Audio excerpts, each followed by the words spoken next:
we want to find the domain and the range of this even root function. Let us find the domain first. Domain. Let us simplify the square root of a square. The square root of a square gives the absolute value. What I'm saying is the square root of x minus 2 square is equal to absolute x minus 2. So the function becomes function of x equal to absolute x minus 2.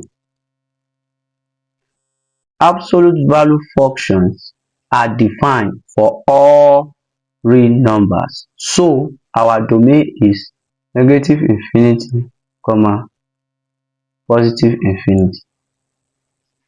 Now let us find the range. Let us look at the behavior of the function. And our function is function of x equal to absolute x minus 2.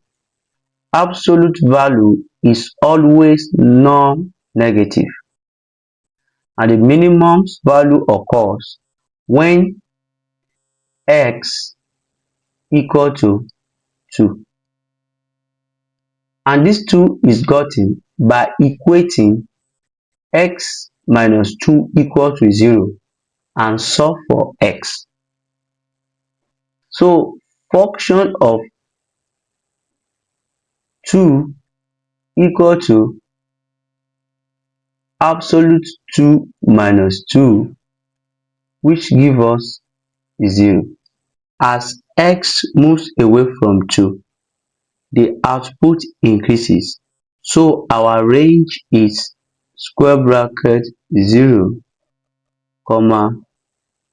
infinity.